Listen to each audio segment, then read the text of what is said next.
You're looking at history behind me, and these homeowners say they are not giving up on preserving that history. They will go before the City Council on Tuesday to request a historic landmark designation and a conditional permit in hopes of turning this home into a restaurant and bar. Elizabeth, I'm in a 4-person townhome on campus, and none of the students that live here even have a landline phone. That's because everyone has one of these, a cell phone. And with students being on the go, landlines are becoming a thing of the past. Everyone is pinching their pennies, and when it comes to high school students furthering their education, parents and students are looking at every option and in every corner to save. The city said haulers were to hit all the wards at least twice and then come back yesterday to look for stragglers. But if you drive down several streets throughout Springfield, you will find several bags of leaves still outside of homes in the city limits.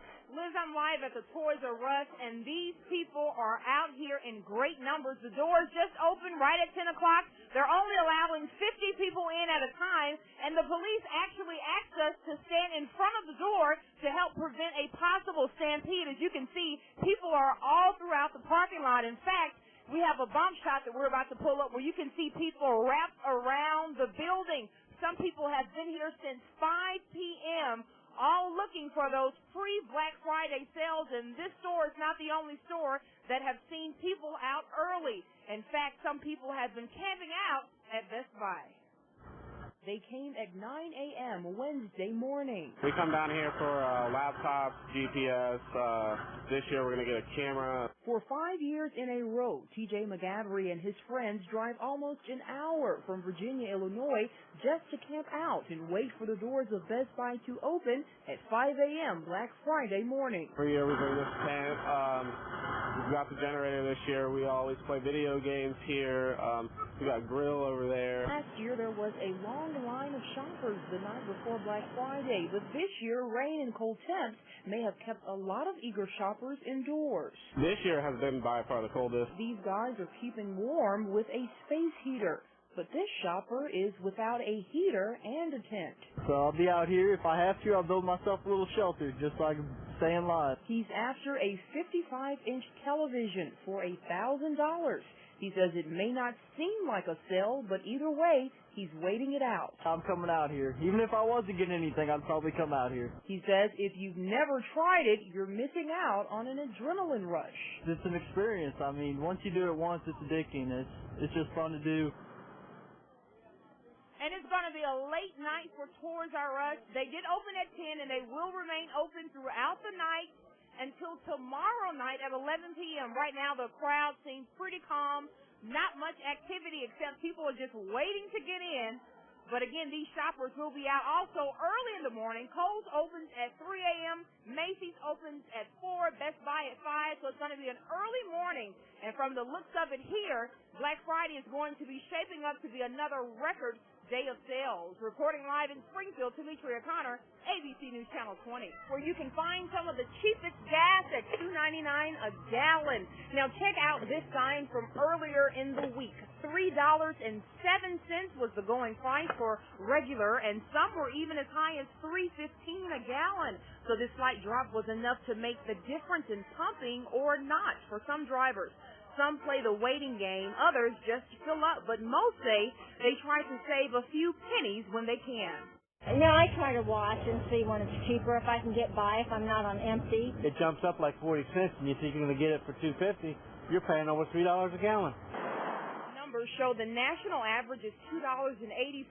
Illinois is averaging $3.03 a gallon for unleaded, so Springfield is not too far off from the state average, but those pennies do make a difference to a lot of drivers. Now, Springfield is actually not as high as some other cities across the country. I spoke to some travelers at the rest stop off of Interstate 55 who've seen gas prices in the $4 range. So, Jerry, it's a little relief for us in the midst of this recent spike. Reporting live in Springfield, Tametria Conner, ABC News Channel 20. And those survivors gathered at Turner Junior High in Jacksonville to reflect on memories and continue on with church as usual.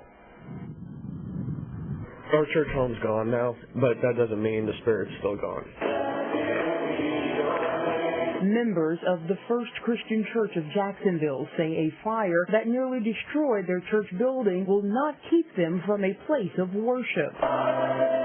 Turner Junior High Gymnasium is now the sanctuary after a neon-lit cross outside of the church caught fire Monday and quickly spread. The result, it smoldered for several hours and then got out of control. Pastor James Cook says at 9:45 Monday night, God got his attention. Hardship or good times, God's always there. Church member Nick Gregory is a Chapin volunteer firefighter who saw it firsthand. You never really think it's going to be your church that you sit and watch burn, and there's not much you can do about it. Luckily, no one was in the building at the time, and the church building is still standing, but is charred on the inside.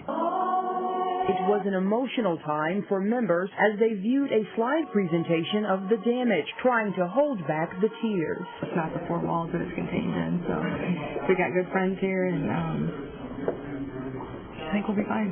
The pastor says it's going to be tough to let go of the memories, but he encourages his congregation to remember the church is in the hearts of the people. We're seeing a celebration of the church, not the church facility at First Christian Church burned. The church itself is dead. The pastor hopes to continue to hold services through Christmas.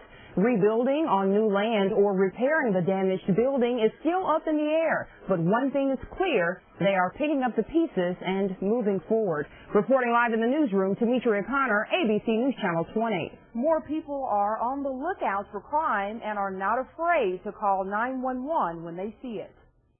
Springfield police say 17-year-old Devin Spencer and 18-year-old Jerry Fairley went on a car break-in spree early Wednesday morning. We got a report from a citizen. They saw some suspicious people outside, and as officers arrived, 2 people took off on foot. Breaking the front windows of several vehicles, the pair allegedly took cash and other property from one vehicle in the 1700 block of Lowell Avenue, 2 on Whittier Avenue, 1 on the corner of 3rd and Scarrett Street, and 2 vehicles in the 300 block of East Scarrett Street, next door to John Gray. And we see some crime happening. Tell him.